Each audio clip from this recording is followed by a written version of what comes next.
ഇപ്പോൾ നമ്മളോട് ചോദിച്ചാലും നമ്മുടെ വായിൽ വരുന്നത് ഒരു കൊട്ടേഷനാണ്. എന്താണ് ജനാധിപത്യം? ജനങ്ങൾക്ക് വേണ്ടി ജനങ്ങളാൽ നടത്തുന്ന മുല്ലപ്പൂ ചൂടിയ മലയാളി പെൺകുടി, ശകുന്തള, ഹംസദമയന്തി, ജിപ്സികൾ, കേരളത്തിലെ ചിത്രകലയെ ലോകത്തിന്റെ നെറുകയിലേക്ക് പല പട്ടണങ്ങളും പല സിറ്റികളുമൊക്കെ ഏത് നദിയുടെ തീരത്താണ്? 30 ചോദ്യങ്ങൾ വെറും 5 മിനിറ്റ് ടൈമിൽ നിങ്ങൾ ശരിയാക്കുമോ? ഇതൊരു വെല്ലുവിളിയാണ്. തയ്യാറാണെങ്കിൽ എല്ലാ പ്രിയപ്പെട്ട കൂട്ടുകാർക്കും എൻട്രിയുടെ സൂപ്പർ സൺഡേ ചലഞ്ചിലേക്ക് സ്വാഗതം. നമ്മൾ ആദ്യം 30 ചോദ്യങ്ങൾ പഠിക്കും. അതിനുശേഷം എൻട്രി ആപ്പിൽ സൗജന്യമായിട്ട് നിങ്ങൾക്ക് ഒരു എക്സാം ഉണ്ട്. 5 മിനിറ്റ് ടൈമേ ഉള്ളൂ.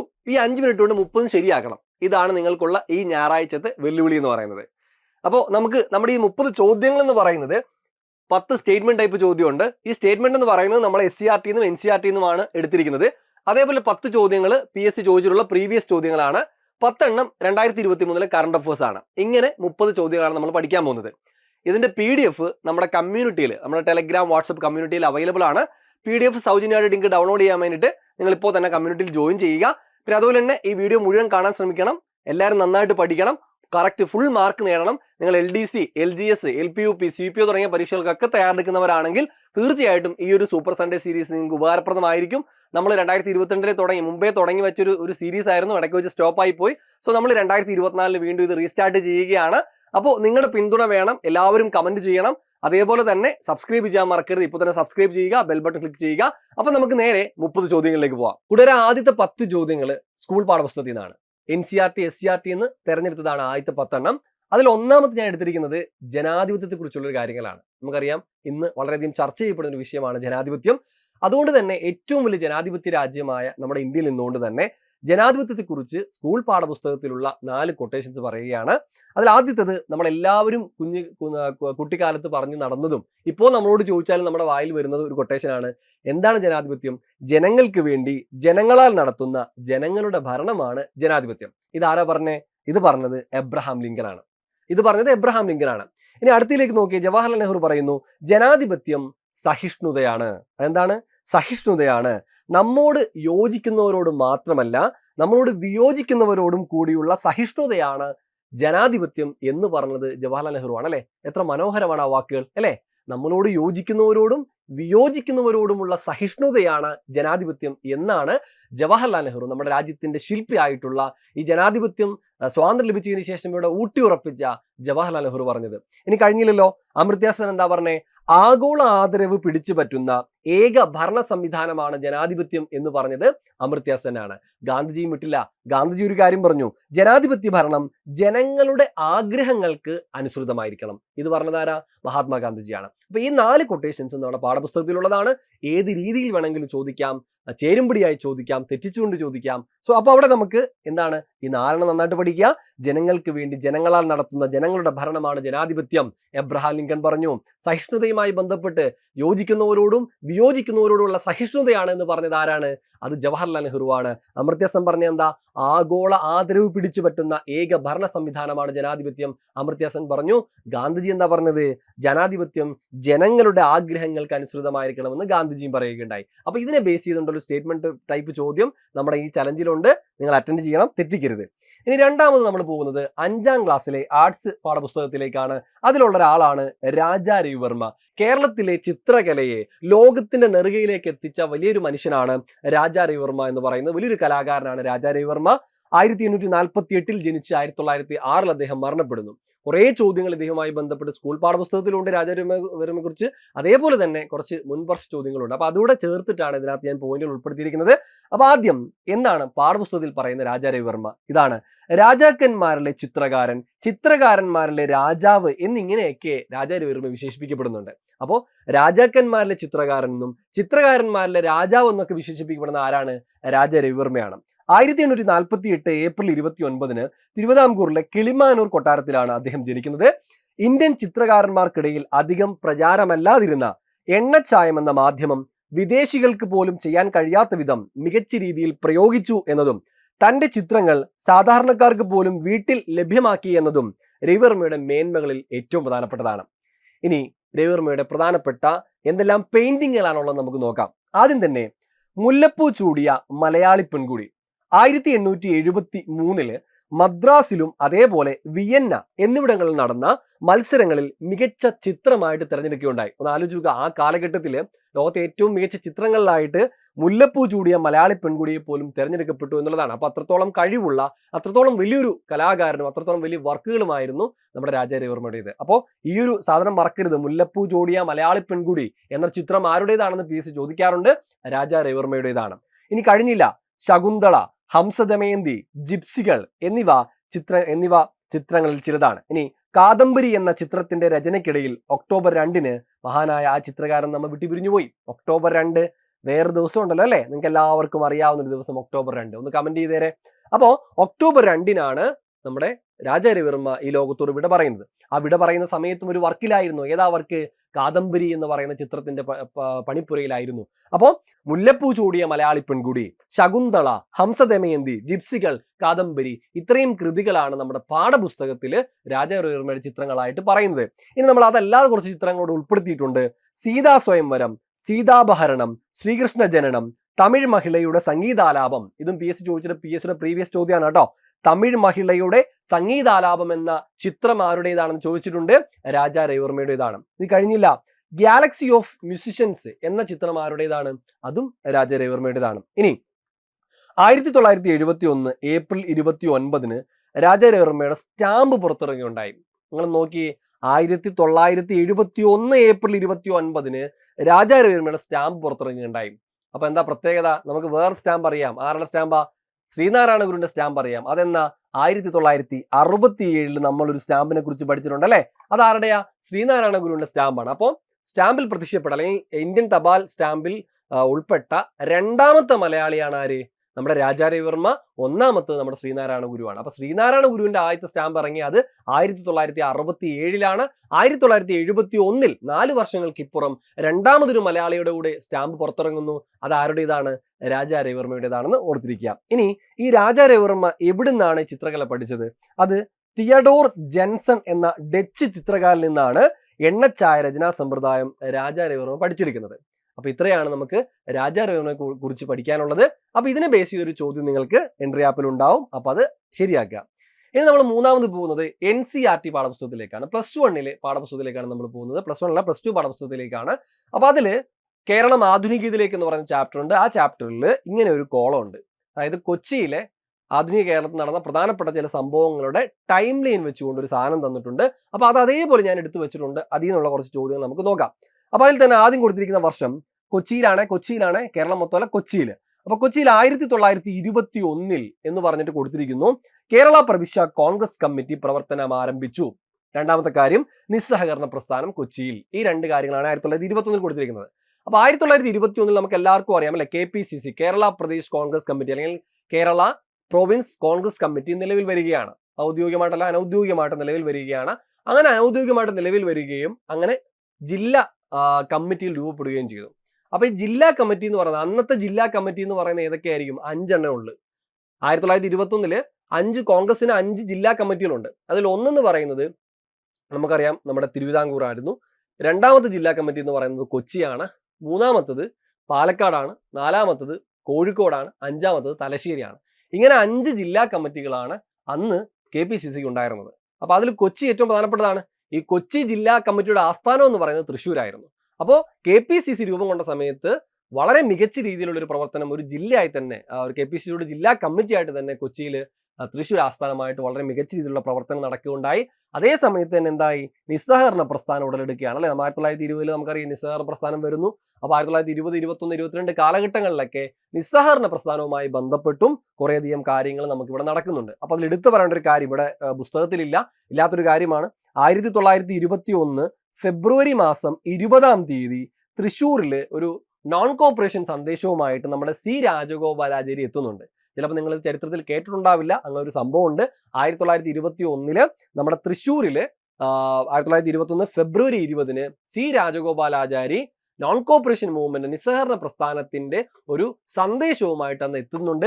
അത് എത്തുന്ന സമയത്ത് അന്നത്തെ അവിടുത്തെ ദിവാൻ, കൊച്ചിയിലെ ദിവാൻ അത് തടയാനായിട്ട് ശ്രമിക്കുന്നുണ്ട്. വളരെ പ്രശ്നങ്ങളൊക്കെ നടക്കുന്നുണ്ട്, അടിയും വഴക്കും ഒക്കെ നടക്കുന്നുണ്ട്.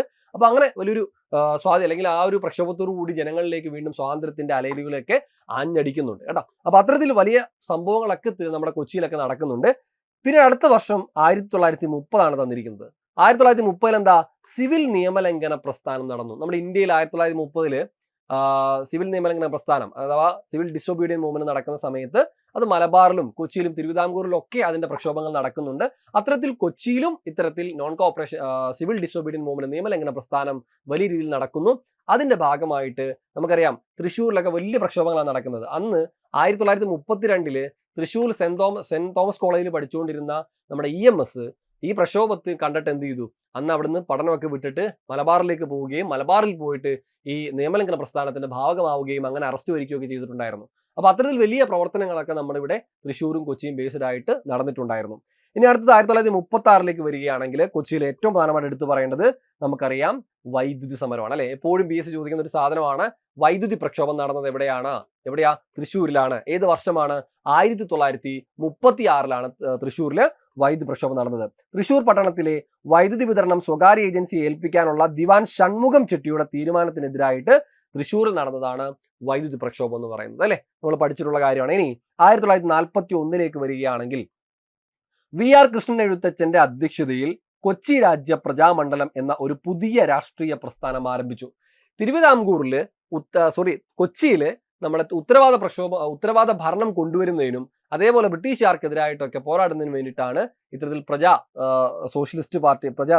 പ്രജാമണ്ഡലം, കൊച്ചി പ്രജാമണ്ഡലം എന്ന് പറയുന്ന, കൊച്ചി രാജ്യ പ്രജാമണ്ഡലം എന്ന് പറയുന്ന ഒരു പ്രസ്ഥാനം ഉടലെടുക്കുന്നത്. അപ്പോൾ കൊച്ചിയിൽ ഒരു ഉത്തരവാദ ഭരണത്തിന് വേണ്ടി കൊണ്ടുവരാൻ വേണ്ടിയിട്ട് 1941 ജനുവരി മാസം 26 കേട്ടോ, ജനുവരി 26, 1941 ജനുവരി 26 VR കൃഷ്ണൻ എഴുത്തച്ഛന്റെ അധ്യക്ഷതയിൽ കൊച്ചി രാജ്യ പ്രജാമണ്ഡലം എന്ന പ്രസ്ഥാനം ഉടലെടുക്കുന്നത്. അതിനുശേഷം 1942 പ്രജാമണ്ഡലത്തിന്റെ നേതൃത്വത്തിൽ കൊച്ചിയിലെ ക്വിറ്റ് ഇന്ത്യ പ്രസ്ഥാനം സ്റ്റാർട്ട് ചെയ്യുകയാണ്. നമുക്കറിയാം ഇന്ത്യ മൊത്തം ക്വിറ്റ് ഇന്ത്യ പ്രസ്ഥാനം സ്റ്റാർട്ട് ചെയ്യുന്ന 1942 അല്ലെ. അപ്പൊ അതുമായി ബന്ധപ്പെട്ട് നമ്മൾ കോഴിക്കോടൊക്കെ നടന്ന സംഭവങ്ങളൊക്കെ, ബോംബ് സംഭവങ്ങളൊക്കെ നമ്മൾ പഠിക്കാറുണ്ടല്ലോ. കീഴരൂർ ബോംബ് കേസൊക്കെ നമ്മൾ മലബാറിൽ പഠിക്കാറുണ്ട്. കൊച്ചിയിൽ എന്താ സംഭവിച്ചത്? കൊച്ചിയിൽ സംഭവിച്ചത് ഈ കൊച്ചി രാജ്യ പ്രജാമണ്ഡലത്തിന്റെ നേതൃത്വത്തിൽ വൈറ്റിലയിലും അതേപോലെ തന്നെ ഫോർട്ട് കൊച്ചിയിലൊക്കെ വലിയ കലഹങ്ങൾ നടക്കുന്നുണ്ട്. ഫോർട്ട് കൊച്ചിയിലും അതേപോലെ വൈറ്റിലയിലൊക്കെ പട്ടാള ക്യാമ്പുകൾ പിടിച്ചെടുക്കുന്നുണ്ട്. അപ്പൊ അങ്ങനെയൊക്കെ സംഭവങ്ങൾ അത് ആക്രമിക്കുന്നത്, തീ വെച്ച് നശിപ്പിക്കുന്നുണ്ട്.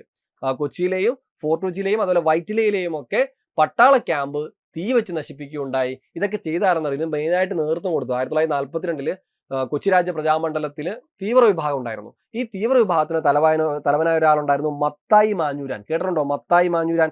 അപ്പൊ ഈ മത്തായി മാഞ്ഞൂരാന്റെ നേതൃത്വത്തിലാണ് ഈ ഒരു കുറച്ചൊരു തീവ്ര വിഭാഗം, പ്രജാമണ്ഡലത്തിലെ കുറച്ച് തീവ്ര വിഭാഗം ഈ വൈറ്റിലയിലും അതേപോലെ തന്നെ ഫോർട്ട് കൊച്ചിയിലും ഈ പറയുന്ന സൈനിക ക്യാമ്പുകളൊക്കെ തീ വെക്കുകയുണ്ടായത് കേട്ടോ, പട്ടാള ക്യാമ്പുകളൊക്കെ തീ വെക്കുകയുണ്ടായി. ഇനി അടുത്ത 1946 കൊച്ചിയിൽ ഉത്തരവാദ ഭരണം സ്ഥാപിക്കുന്നതിന് വേണ്ടി പ്രജാമണ്ഡലത്തിന്റെ നേതൃത്വത്തിൽ രാജ്യവ്യാപക പ്രക്ഷോഭം ആരംഭിക്കുകയാണ്. അതായത് കൊച്ചിയിൽ അന്ന് ഭരിച്ചുകൊണ്ടിരുന്ന ദിവാനാണ്. അപ്പോൾ അതൊക്കെ മാറ്റിയിട്ട് തെരഞ്ഞെടുക്കപ്പെടുന്ന മന്ത്രിമാർ അവർ ഡയറക്റ്റ് ഭരിക്കണം, ഓരോ വകുപ്പ് കൊടുത്ത് അവർ ഭരിക്കണം തരത്തിലേക്ക് അങ്ങനെ കൊണ്ടുവരണമെന്ന് പറഞ്ഞുകൊണ്ടാണ് കൊച്ചിയിലൊരു ഉത്തരവാദ ഭരണത്തിന് വേണ്ടിയിട്ട് രാജ്യവ്യാപകമായിട്ടൊരു പ്രക്ഷോഭത്തിന് ആരിറങ്ങുന്നത്? നമ്മുടെ കൊച്ചി രാജ്യ പ്രജാമണ്ഡലം ഇറങ്ങുന്നത് 1946. അപ്പൊ അതിൻ്റെയൊക്കെ അവർ ആ പ്രക്ഷോഭം നടത്തിയതിൻ്റെയൊക്കെ ബലം കിട്ടി. പിന്നീട് നടന്ന ഇലക്ഷനിൽ അവർക്ക് നല്ലൊരു സീറ്റ്, അവർ മത്സരിച്ചതിൽ ഭൂരിഭാഗം സീറ്റ് അവർക്ക് ലഭിക്കുകയും അങ്ങനെ 1948 ഇക്കണ്ട വാര്യർ പ്രധാനമന്ത്രിയായിട്ട് കൊച്ചിയിലെ ആദ്യ സമ്പൂർണ്ണ പ്രജാമണ്ഡല മന്ത്രിസഭ നിലവിൽ വരികയും ചെയ്യുകയാണ്. അപ്പോൾ പ്രജാമണ്ഡലം പിന്നീട് എന്ത് ചെയ്തു? അതേ വർഷം തന്നെ പ്രജാമണ്ഡലം ഔപചാരികമായി ഇന്ത്യൻ നാഷണൽ കോൺഗ്രസിലേക്ക് ലയിക്കുകയും ചെയ്തു. ഇതാണ് പ്രജാമണ്ഡലത്തിന്റെ ചരിത്രം എന്ന് പറയുന്നത്. അപ്പോൾ ഈ വർഷങ്ങൾ കൊച്ചിയുമായി ബന്ധപ്പെട്ടുകൊണ്ടുള്ള 1921, 30, 36, 41, 42, 46, 48 ഈ വർഷങ്ങൾ ഓർത്തിരിക്കണം. ഇതെന്തായിട്ട് ചോദിക്കാം? വേണമെങ്കിൽ ടൈം ലൈനായി ചോദിക്കാം. ഓക്കെ, അപ്പോൾ അതുകൊണ്ട് തന്നെ തെറ്റിക്കാതെ അത് കറക്റ്റായിട്ട് നിങ്ങൾ ശരിയാക്കാൻ ശ്രമിക്കുക. ഇനി നമ്മൾ പോകുന്നത് സയൻസിലേക്കാണ്. പാഠപുസ്തകത്തിലെ നമുക്കറിയാം തലച്ചോറാണ് ഈ കാണുന്നത് അല്ലേ. സോ തലച്ചോറിന്റെ ഭാഗങ്ങൾ എന്തൊക്കെയുണ്ട്?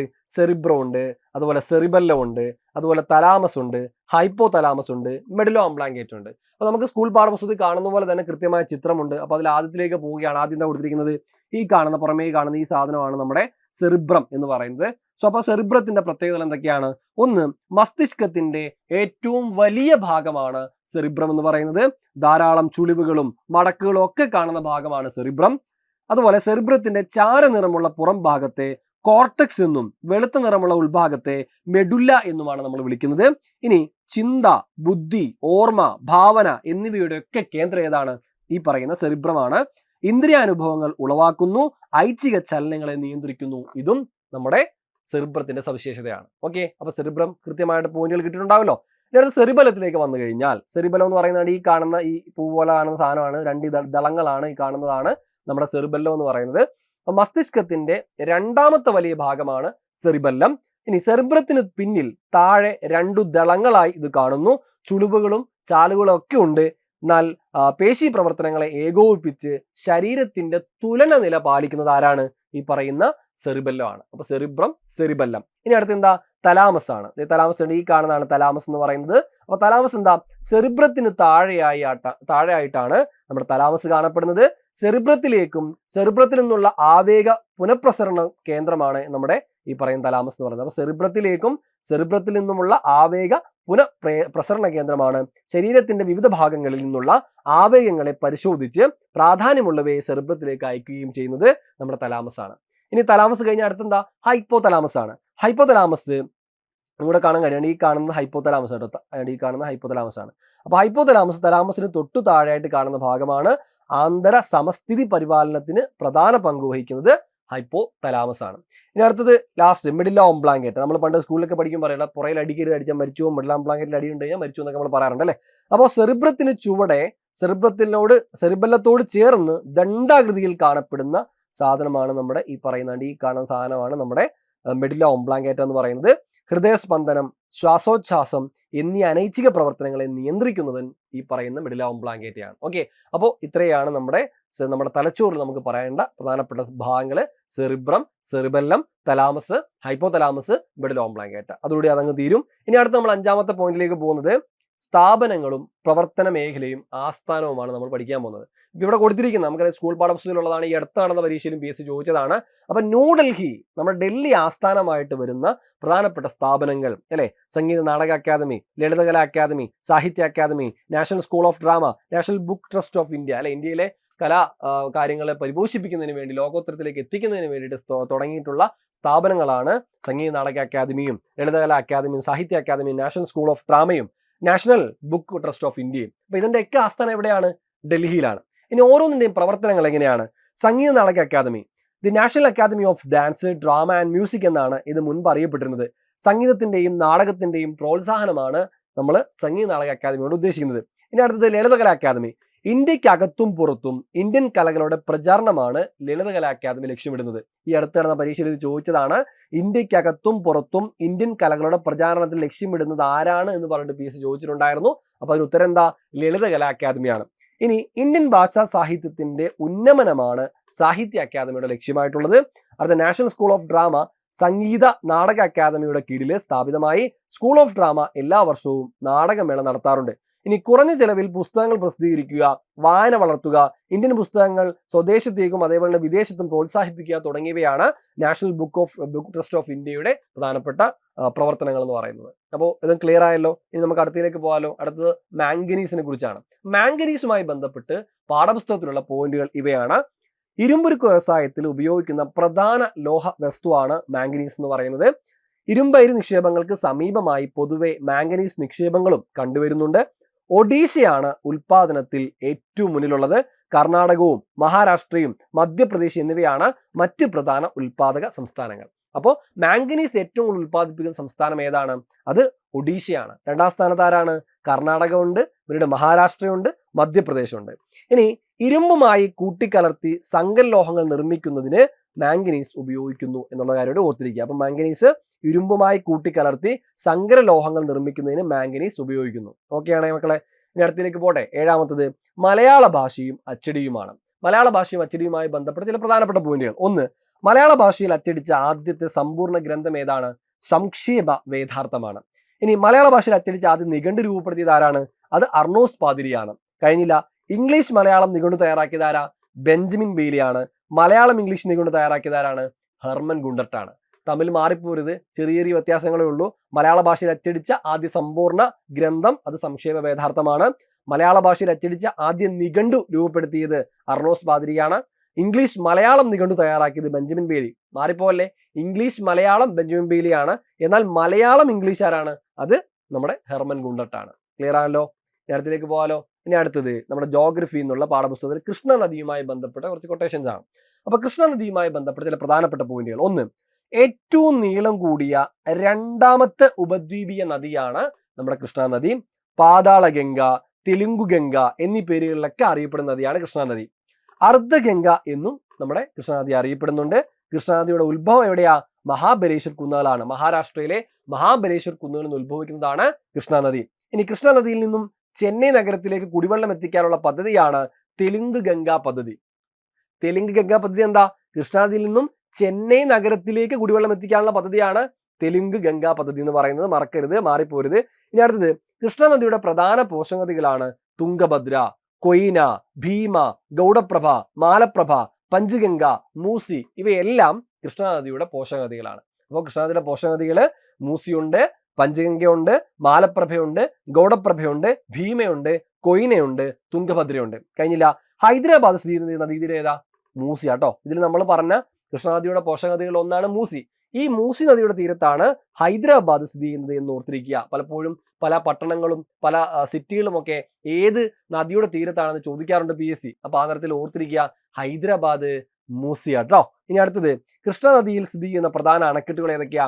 നാഗാർജുന സാഗർ, അൽമാട്ടി. ഇവയെല്ലാം കൃഷ്ണനദിയിൽ സ്ഥിതി ചെയ്യുന്ന പ്രധാനപ്പെട്ട അണക്കെട്ടുകളാണ്. നാഗാർജുന സാഗർ, അൽമാട്ടി. കഴിഞ്ഞില്ല. കൃഷ്ണനദി ഒഴുകുന്ന സംസ്ഥാനങ്ങൾ ഏതൊക്കെയാ? മഹാരാഷ്ട്രയുണ്ട്, കർണാടകയുണ്ട്, തെലങ്കാനയുണ്ട്, ആന്ധ്രാപ്രദേശ് ഉണ്ട്. അപ്പൊ കൃഷ്ണനദി ഒഴുകുന്ന സംസ്ഥാനങ്ങൾ ഏതൊക്കെയാണ്? മഹാരാഷ്ട്ര, കർണാടക, തെലങ്കാന, ആന്ധ്രാപ്രദേശ്. 4 സംസ്ഥാനങ്ങളിലൂടെയാണ് നമ്മുടെ കൃഷ്ണനദി ഒഴുകി പോകുന്നത് കേട്ടോ. കഴിഞ്ഞില്ല.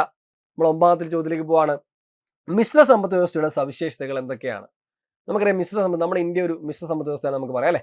അപ്പൊ മിശ്ര സമ്പദ് വ്യവസ്ഥയുടെ സവിശേഷത എന്തൊക്കെയാ? പൊതുമേഖലയും സ്വകാര്യ മേഖലയും നിലനിൽക്കുന്നു. 2 മേഖലയില്ലേ? പൊതുമേഖലാ സ്ഥാപനങ്ങളുണ്ട് ഇവിടെ, അതുപോലെ സ്വകാര്യ മേഖലയ്ക്കും പ്രാധാന്യമുണ്ട്. ഇനി ആസൂത്രണത്തിൽ അധിഷ്ഠിതമായിട്ടുള്ള പ്രവർത്തനമാണ്. മെയിനായിട്ട് ആസൂത്രണത്തിൽ അധിഷ്ഠിതമായിട്ടുള്ള പ്രവർത്തനമാണ്. ക്ഷേമ പ്രവർത്തനങ്ങൾക്ക് പ്രാധാന്യമുണ്ട്.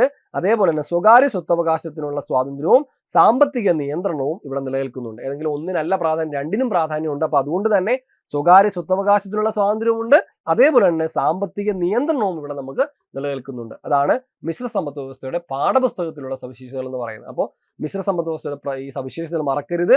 വേണമെങ്കിൽ ഇത് സ്റ്റേറ്റ്മെന്റ് ടൈപ്പായിട്ട് നമുക്ക് വേണമെങ്കിൽ വരും പരീക്ഷകളൊക്കെ ചോദിക്കാം. ഇനി അടുത്ത് ഭരണഘടനാ ഭേദഗതിയെ കുറിച്ചാണ്. 101 ഭരണ ഭേദഗതി, 102, 103, 104 ഇവിടെ ഉൾപ്പെടുത്തിയിരിക്കുന്നത് ഞാൻ. അപ്പൊ 101 ഭരണഘടനാ ഭേദഗതി 2016 ഈ ഭേദഗതി എന്താണ്? ഈ ഭേദഗതി പ്രകാരം 2017 ജൂലൈ 1 GST നികുതി സമ്പ്രദായം നടപ്പിലാക്കി. അപ്പൊ GSTയുമായി ബന്ധപ്പെട്ട ഭരണഘടനാ ഭേദഗതി ഏതാണ്? 101 ഭേദഗതിയാണ്. 2016 ഇതിനെ തുടർന്ന് 2017 എന്ത് ചെയ്തു? ജൂലൈ 1 നമ്മുടെ GST goods and service tax നിലവിൽ വരികയാണ്. ഇനി 102ാമത്തെ ഭരണഘടനാ ഭേദഗതി 2018 ഭരണഘടനാ ഭേദഗതിയിലൂടെ എന്താ വന്നേ? ദേശീയ പിന്നോക്ക വിഭാഗ കമ്മീഷന് ഭരണഘടനാ പദവി നൽകിയതാണ് 102ാമത്തെ ഭരണഘടനാ ഭേദഗതി എന്ന് പറയുന്നത്. വർഷമേതാ? 2018. ഇനി 103ാം ഭരണഘടനാ ഭേദഗതി 2019 ഭരണഘടനാ ഭേദഗതിയിലൂടെയാണ് സാമ്പത്തികമായി പിന്നാക്കം നിൽക്കുന്ന മുന്നാക്ക വിഭാഗങ്ങൾക്കുള്ളവർക്ക് 10% സംവരണം ഏർപ്പെടുത്തുന്നത്. 103ാമത്തെ കോൺസ്റ്റിറ്റ്യൂഷൻ അമെന്റ്മെന്റിലൂടെയാണ് കേട്ടോ. ഭരണഘടനാ ഭേദഗതി 103 എന്താണ്? മുന്നാക്കക്കാരിലെ പിന്നാക്കക്കാർക്ക് 10% സംവരണമാണ്. അത് 2019. ഇനി 104ാം ഭരണഘടനാ ഭേദഗതി 2020 അതെന്താണ്? ലോക്സഭയിലും സംസ്ഥാന നിയമസഭയിലും ആംഗ്ലോ ഇന്ത്യൻസിനുണ്ടായിരുന്ന സംവരണം നീക്കം ചെയ്തതാണ് 104ാം ഭരണഘടനാ ഭേദഗതി 2020. അപ്പൊ 101 GST ആണ്, 102 എന്ന് പറയുന്നത് പിന്നാക്ക വിഭാഗ കമ്മീഷനാണ്, 103 എന്ന് പറയുന്നത് എന്താണ്? മുന്നാക്കക്കാരിലെ പിന്നാക്കക്കാർക്ക് 10% സംവരണമാണ്. 104 എന്ന് പറയുന്നത് നമ്മുടെ ലോക്സഭയിലും സംസ്ഥാന നിയമസഭയിലും ആംഗ്ലോ ഇന്ത്യൻസിനുണ്ടായിരുന്ന പ്രാതിനിധ്യം, അതായത് സംവരണം നീക്കം ചെയ്തു എന്നുള്ളതാണ്. ക്ലിയർ ആണല്ലോ മക്കളെ? വർഷവും സെറ്റാണല്ലോ.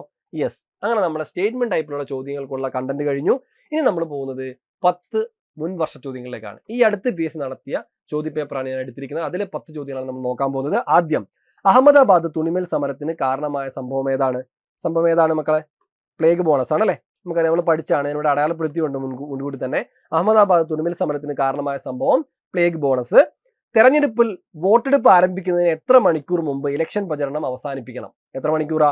48 മണിക്കൂറിനുള്ളിൽ ഇലക്ഷൻ പ്രചരണം അവസാനിപ്പിക്കണം. 2ാമത്തെ ചോദ്യമാണ് കേട്ടോ. നമ്മുടെ പ്രീവിയസ് ആയിട്ടുള്ള, അതായത് നമ്മുടെ 12ാമത്തെ ചോദ്യമാണ്. അടുത്തത്, സഹോദരൻ അയ്യപ്പൻ നേതൃത്വം നൽകിയ സാംസ്കാരിക പ്രസ്ഥാനം ഇതിലേതാണ്? വിദ്യാഭൂഷണിയാണ്. വിദ്യാഭൂഷണിയാണ് സഹോദരൻ അയ്യപ്പൻ നേതൃത്വം നൽകിയ സാംസ്കാരിക പ്രസ്ഥാനം. ഇനി കേരളത്തിലെ നിയമസഭാ മണ്ഡലങ്ങളുടെ എത്രയാ അറിയാലോ എല്ലാവർക്കും. 140 മണ്ഡലങ്ങളാണ് കേരളത്തിലെ നിയമസഭയിലുള്ളത് അല്ലേ.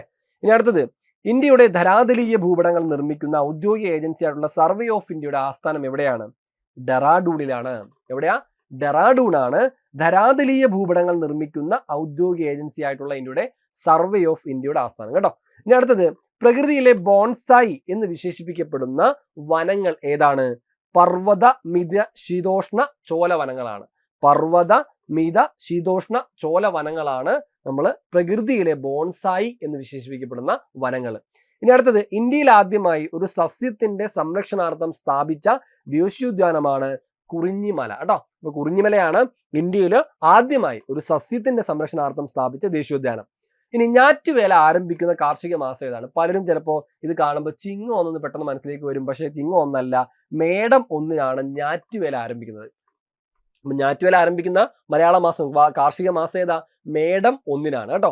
പലർക്കും മാറിപ്പോറുണ്ട്, ചിങ്ങവും മേടമായിട്ട് മാറിപ്പോവും.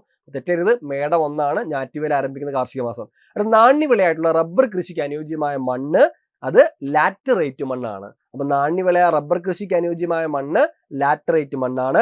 കോട്ടണോപോളിസ് എന്ന് വിശേഷിപ്പിക്കപ്പെടുന്ന നഗരം ഏതാ? മിക്കവർക്കും അറിയാം, മുംബൈ നഗരമാണ് അല്ലെ കോട്ടണോപോളിസ് എന്ന് വിശേഷിപ്പിക്കപ്പെടുന്നത്. ഇനി നമ്മൾ വീണ്ടും അടുത്ത 10 ചോദ്യങ്ങൾ കഴിഞ്ഞു, പ്രീവിയസ് കഴിഞ്ഞു. അപ്പൊ നമ്മൾ സ്കൂൾ ടെക്സ്റ്റ് കഴിഞ്ഞു, പ്രീവിയസ് കഴിഞ്ഞു. ഇനി നമ്മൾ 10 ചോദ്യം എന്ന് പറയുന്നത് ആനുകാലികമാണ്, കറണ്ട് അഫേഴ്സ് ആണ്. അപ്പൊ അതിൽ ആദ്യത്തെ ചോദ്യം, ഏതു പ്രദേശത്തിന്റെ ഭാഷയും സംസ്കാരവും സംരക്ഷിക്കാനുള്ള നിർദ്ദേശങ്ങൾ സമർപ്പിക്കാൻ നിയോഗിക്കപ്പെട്ടതാണ് നിത്യാനന്ദ റായ് കമ്മിറ്റി? ഏതാ?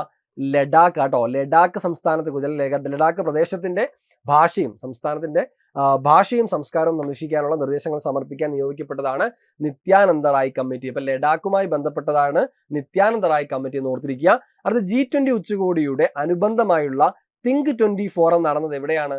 അത് ഭോപ്പാലാണ് കേട്ടോ. ഇപ്പൊ G20 ഉച്ചകോടിയുടെ അനുബന്ധമായുള്ള തിങ്ക് 20 ഫോറം നടന്നത് ഭോപ്പാലിലാണ്. ഈ 2023 ദേശീയ ടൂറിസം ദിനാഘോഷങ്ങൾക്ക് വേദിയായ തെലുങ്കാനയിലെ ഗ്രാമം പൊച്ചംപള്ളി ഗ്രാമമാണ് കേട്ടോ. ഇനി അടുത്ത് കഴിഞ്ഞില്ല, ഇന്ത്യയുടെ പുതിയ പാർലമെന്റ് മന്ദിരം രൂപകൽപ്പന ചെയ്തത് ആരാണെന്നറിയോ? ബിമൽ പട്ടേലാണ്. ബിമൽ പട്ടേലാണ് ഇന്ത്യയുടെ പുതിയ പാർലമെന്റ് മന്ദിരം രൂപകൽപ്പന ചെയ്തത്. സ്ത്രീ സുരക്ഷയ്ക്കായിട്ട് കേരള പോലീസ് തയ്യാറാക്കിയ ആപ്പാണ് നിർഭയ. അപ്പൊ നിർഭയം എന്ന് പറയുന്ന ആപ്പാണ് സ്ത്രീ സുരക്ഷയ്ക്കായിട്ട് കേരള പോലീസ് തയ്യാറാക്കിയ ആപ്പ്. ഇനി വൈക്കം സത്യാഗ്രഹത്തിന്റെ 100ാം വാർഷിക ദിനം എന്നായിരുന്നു? 2023 മാർച്ച് 30 100ാം വാർഷിക ദിനം. മറക്കണ്ട അല്ലെ. 1924 നമ്മുടെ വൈക്കം സത്യാഗ്രഹം ആരംഭിക്കുന്നത്. സോ 2023 മാർച്ച് 30 100ാം വാർഷിക ദിനമായിട്ട് ആചരിക്കുകയുണ്ടായി. മറക്കണ്ട ഈ ഡേറ്റ് കേട്ടോ. ഇനി അടുത്തത് 27ാമത്തെ ചോദ്യമാണ്, അന്താരാഷ്ട്ര ക്രിക്കറ്റിൽ ഇന്ത്യക്കായി വിക്കറ്റ് നേടുന്ന ആദ്യ മലയാളി വനിതാ താരമാരാ? വയനാട്ടിൽ നിന്നുള്ള നമ്മുടെ മിന്നുമണിയാണ് അല്ലെ, നമ്മുടെ മിന്നുമണിയാണ്, മിന്നുമണി. അപ്പൊ അന്താരാഷ്ട്ര ക്രിക്കറ്റിൽ ഇന്ത്യക്കായിട്ട് വിക്കറ്റ് നേടുന്ന ആദ്യ മലയാളി വനിതാ താരം.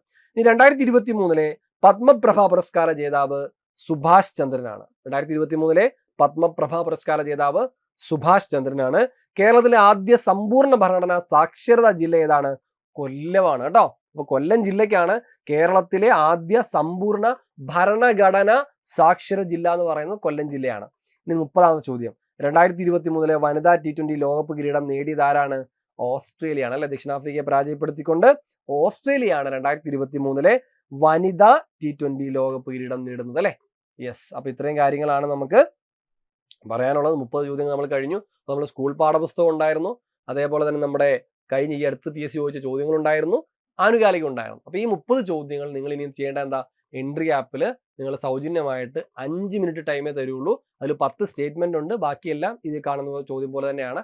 അപ്പോൾ ഈ 10 സ്റ്റേറ്റ്മെന്റ് ഉൾപ്പെടെയുള്ള 30 ചോദ്യം 5 മിനിറ്റ് കൊണ്ട് ചെയ്ത് തീർക്കുക എന്നുള്ളതാണ് നിങ്ങളുടെ ഈ സൺഡേ, ഈ ഞായറാഴ്ചത്തെ ഈ ഒരു ചലഞ്ച് എന്ന് പറയുന്നത്. അപ്പോൾ എല്ലാവരും ചെയ്യാനായിട്ട് ശ്രമിക്കുക. നിങ്ങൾക്ക് ഉപകാരപ്പെട്ടെങ്കിൽ തീർച്ചയായിട്ടും നിങ്ങൾ എന്ത് ചെയ്യുക?